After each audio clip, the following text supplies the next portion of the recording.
Halo, bertemu kembali dengan tukang racun. Nah, hari ini kita cuman pengen compare sepatu antara Li-Ning Shadow 5 versus Aero Z. Nah, memang sekilas dari bobot pasti bisa kalian lihat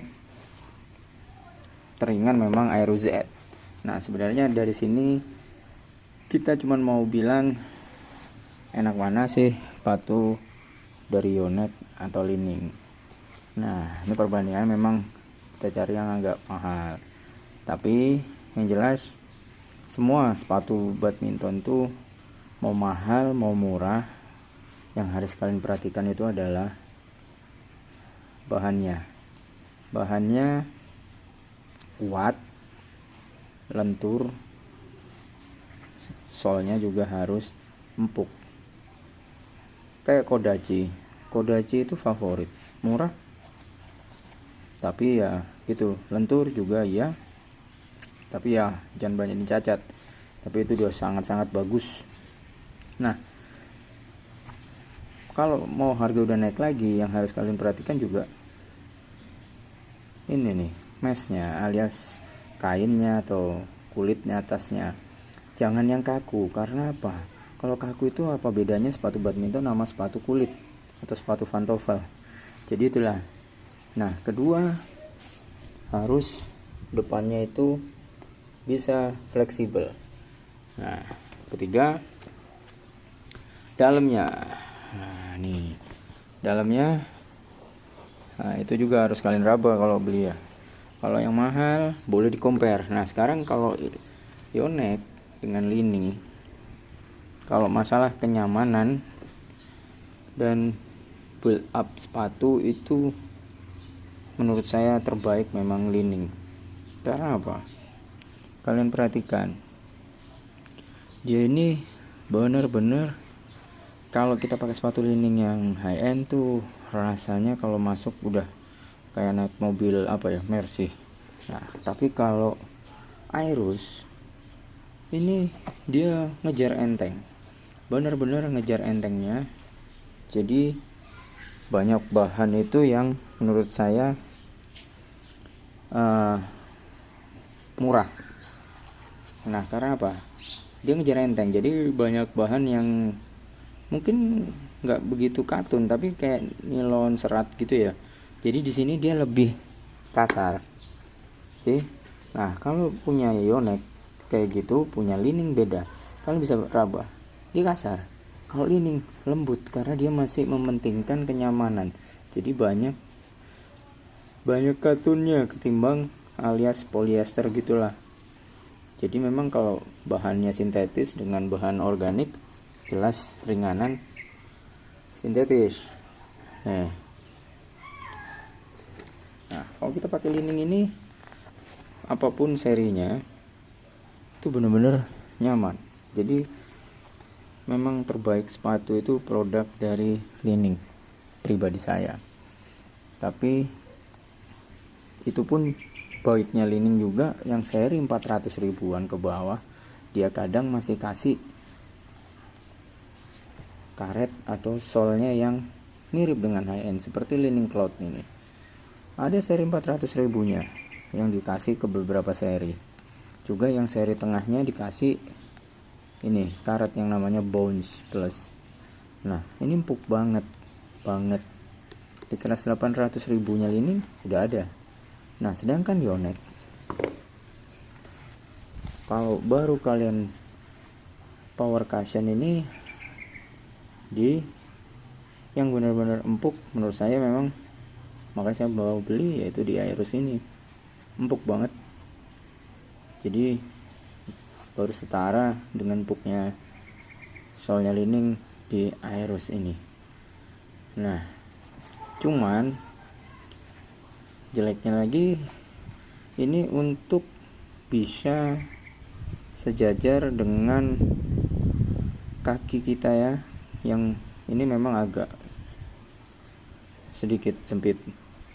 Jadi kita nunggu dia supaya berbentuk ngikutin kontur kaki agak lama karena sintetisnya ini ya semoga bisa melar ya bahan kainnya ini. Kalau enggak ya tetap akan terasa sempit di samping-sampingnya sini.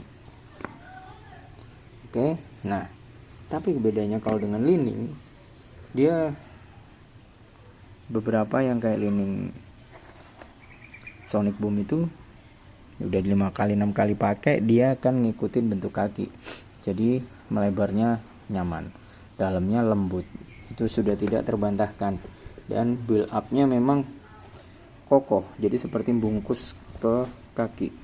Kalau masalah fleksibel antara lining dan Yonex nggak ada cacatnya, dia enak. Nah itu kalau karbonnya, nah dari beberapa sepatu lining ini karbon plate-nya itu masih ada seperti dilapis plastik, jadi dia aman biar nggak kegores, karena kalau gores bahayanya karbon fiber itu robek, bukan patah. Karbon fiber itu paling bahaya kena silet karena akan robek semua. Nah cuman kalau di Aeros ini harus hati-hati, dia karbon plate-nya itu alias grafitnya ini tidak ditutup, jadi telanjang, jadi kalian langsung pegang gini raba kan kerasa tuh, kerasa kasarnya karbonnya.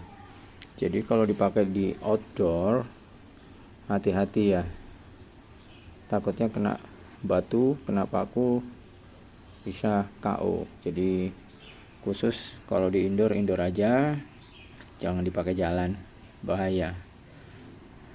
Oke, cuman satu dari semua yang memang benar-benar nikmatnya dari Yonex ini, saya baru merasakan the bestnya dia adalah power cushionnya yang kuning ini.